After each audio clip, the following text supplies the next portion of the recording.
सभी धर्मों में अगर सबसे पहला स्थान किसी का आता है, पहला जगह किसी का आता है, कोई भी धर्म सबसे पहले अपने फॉलोअर्स को, अपने मानने वाले को यही सिखाता है कि आप शिक्षित रहो, आप अपने बच्चों को शिक्षित करो, क्योंकि आपको, अगर आप शिक्षित हैं, अगर इल्म याफ्ता है, तो आप अपने समाज को भी समझेंगे, आप अपने धर्म को भी समझेंगे।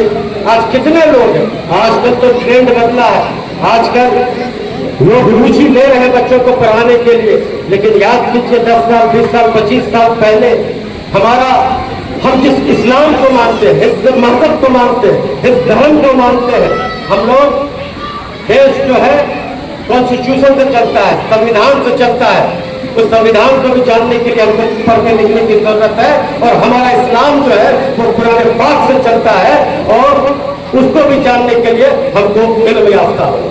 लेकिन कितने लोग थे? तो ये सब चीजें हैं। आज पढ़ा लिखा नहीं होने के कारण, अब याद कीजिए, बड़े बुजुर्ग बैठे हैं, आपको खाना ठगता था, आपको ब्लॉग ठगता था, आपको अपने लोग ठगते थे जो थोड़ा चालाक होते थे।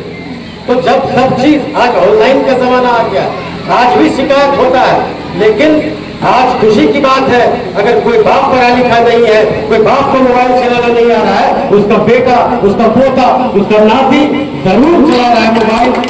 और सारी सुविधाएं दिन ब दिन ऑनलाइन होती जा रही है, सारी, चाहे सरकारी सुविधाएं हो, चाहे आप किसी कॉलेज में दाखिला लेना हो, चाहे स्कूल में दाखिला लेना हो, चाहे अस्पताल में नंबर लगाना हो, हर चीज आज घर बैठे हो रहा है। लेकिन आज कितनी भी सरकारी सुविधाएं सब ऑनलाइन है, लेकिन हम लोग की कमजोरी है, हम लोग की मजबूरी है कि हम लोग नहीं जानते।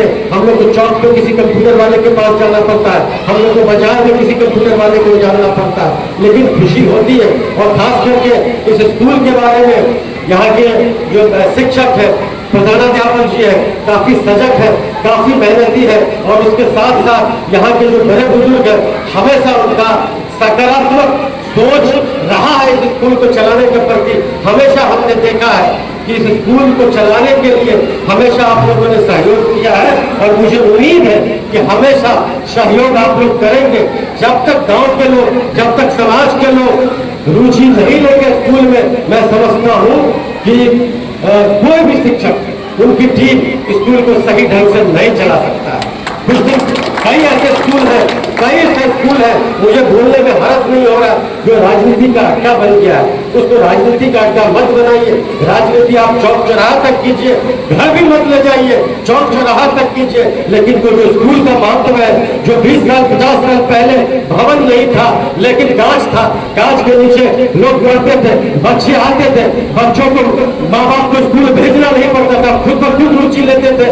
आज के डेट में देखिए, शिक्षक जो है ढोल बजा के भी बच्चा को भेजते हैं, तो कई लोग फिर भी अपने बच्चों को स्कूल नहीं भेजते हैं। तो ऐसा नहीं होना चाहिए। वो जो शिक्षक अपने सम्मान था 20 साल 25 साल पहले, वही एक अलग जगाना चाहिए। और मुझे ये कहते हुए खुशी हो रही है, आज तो बीपीएससी के माध्यम से कई ऐसे शिक्षक है, हर एक स्कूल में शिक्षक आ रहे हैं। और ये जब हम लोग की ये जो शिक्षा के क्षेत्र में तो काम हो ही रहा था, लेकिन एक अलग जो जगाने का काम किया, वो आदरणीय हम लोग के नेता आदरणीय तेजस्वी जी 17 महीने में जो करके दिखाया, वो पिछले 15-20 वर्षों में भी नहीं है। और जहां तक अहमद साहब बता रहे थे कि एक सड़क बना है टोल टैक्स से, बीच में छोड़ दिया, वो छोड़ नहीं दिया है। अगर आप लोग को याद होगा, हमेशा साल भर पानी लगा रहता है, क्योंकि काली कलर जो होता है, जो बीच वाला सड़क होता है, वो पानी पड़ते ही टूटने लगता है। तो मुझे आपको ये बताने में खुशी हो रही है कि जहां तक छोड़ा हुआ है, वहां पे हमने ढलाई का एस्टीमेट बनवाया। क्योंकि अभी मकई का सीजन है, आप दिन भर में देखिएगा 100 ट्रैक्टर तो जाता ही है। थोड़ा मकई खत्म हो जाए, चले जाए, अपनी जगह पहुंच जाए, बकरीद खत्म हो जाए, मशीन लेके आएगा, 2 दिन में ढाल कर चला जाए। हमें तो मना किए हुए हैं, क्योंकि अगर ढाल देगा तो फिर ट्रैक्टर लेकर चला गया तो चला जाएगा। जहां तक सड़क पे पानी लगने की बात है, वो आजकल आम हो गया है। गलती हमारा भी, गलती आपका भी। कहीं तो सड़क नीचा है, कहीं अगर सड़क के किनारे दोनों साइड घर है, अगर 10 घर है तो मेरा मानना है कि 7 का 8 का घर का पानी, कल का पानी वो रोड हो जाता है। कहीं हम लोग बड़ी बड़ी बिल्डिंग बना लेते हैं, बड़ा आलीशान बरंडा बना लेते हैं, लेकिन एक शौचा नहीं बनाते। तो ये भी होना चाहिए। अगर कहीं अब तो यही सड़क बन रहा था, यही सड़क बन रहा था, आप लोग की दुआ से पिछले 7 वर्ष 2 साल के हमको लगभग होने वाला है।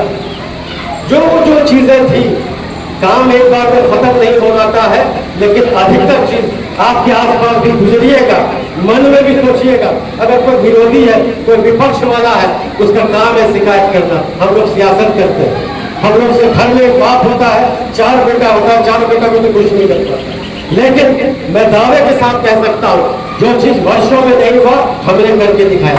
जो हमारा विरोध करते हैं, विरोध तो करते होंगे, लेकिन मनी मन जरूर सोचते होंगे कि इतना सड़क भी सड़क में बने, सहलवा के बने।